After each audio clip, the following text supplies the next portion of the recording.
Hello everybody, this is Your Life, My Hands, and welcome back to my kitchen. So today I've got a actually kind of exciting one I'm really excited to try. I am going to be baking a pork butt or shoulder. And I really wanted to try this because I haven't had good like uh, pork butt in a long time. I know anyone who's familiar with Publix, they have that mojo pork, and it's made, of course, from pork butt, and it's just fantastic, and it's tender, and it's delicious, not too expensive. And I was like, you know what, I want to make a pork butt. I haven't done one in a very long time. So this is a boneless one. Walmart, unfortunately, did not have any that were fresh enough, honestly. There was a couple of the larger bone-in ones that I wanted to do, but they were close to their expiration, and I said, nah, I'm not gonna worry about that. So this is like a 4.5 pound boneless pork butt, and I'm gonna be seasoning this, and then it's gonna be wrapped up in some plastic wrap for anywhere between like recipes I've seen, they say 1 to 24 hours. So basically it's going to be sitting in there till tomorrow whenever I get ready to cook it. And then it's going to be oven roasted. Now, I like a fatty pork butt, so I didn't end up trimming the bottom like fat cap on it, and I'm going to let that just kind of render out and do what it's going to do.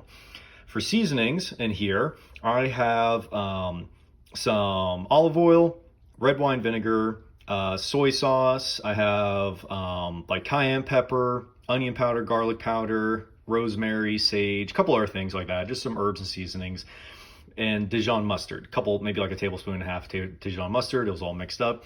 I'm gonna be pouring this on here into the plastic wrap. It's gonna go to marinate essentially for a while, and then it'll be going into the oven tomorrow. So let me get this one all seasoned up and into the plastic wrap, and then we'll go from there.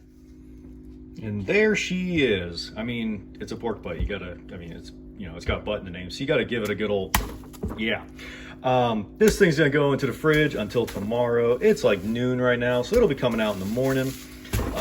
It's got a good heavy amount of course, the Dijon mustard, the spices, the oil, all wrapped around it. And those flavors are gonna soak in there and get to know each other a little bit. When it goes into the oven tomorrow, I'll be salting and doing a little bit of just some pepper on it and rubbing that in before it goes in, but I didn't really feel the need to do that right now. So into the fridge it goes, and I guess I'll see you guys tomorrow.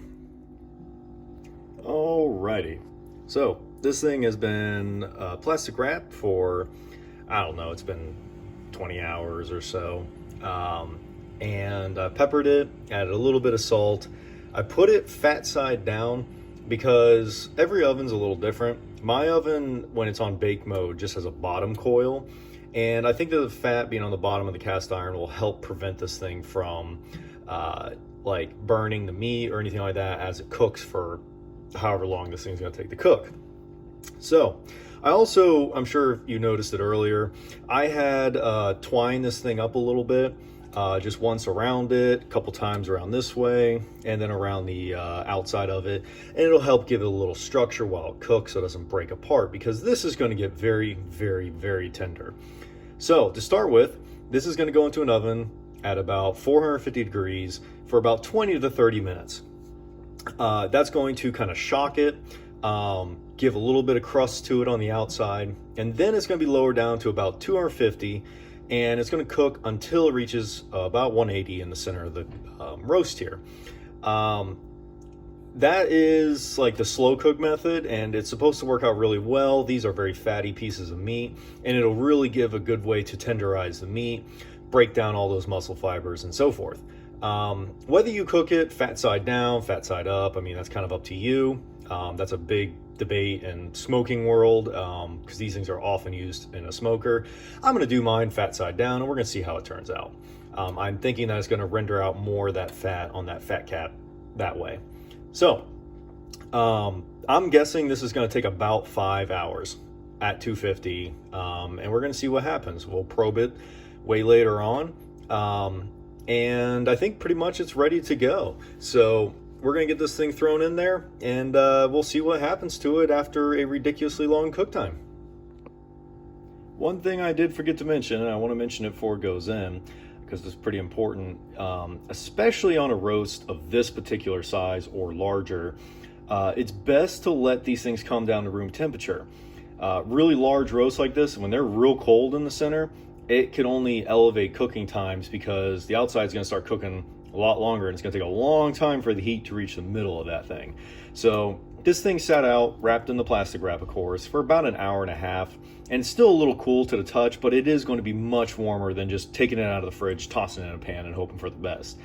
That goes for things like steaks that you're going to be cooking, and other things also, larger cuts of meat, because you really do want them to be at a pretty even temperature. It'll quickly make your cooking time a lot faster. So that's what I did with this one. Very important, especially on a big chunky roast like this.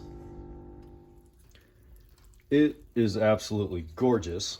I have taken this thing out probably twice and spooned up some of the broth and the fat, poured it over top just to kind of aid in keeping it nice and moist. And now we're going to see what temperature this thing is, and just about the thickest part of the roast here. And, ooh, I think we got a little bit of time left. These are about 185. Yeah, so just shy of it. That's not a problem. That was in there for probably about 4.5 hours, and this thing realistically can take up to 7 depending on how big your roast is. So it's going to go back in for a little while longer. I'm going to give it about another hour, and then I'm going to recheck it. I'm going to baste this thing one more time with all those great juices and let her ride. Alrighty, about another hour in, I'm going to re-stab this thing. Yoink, right down the middle.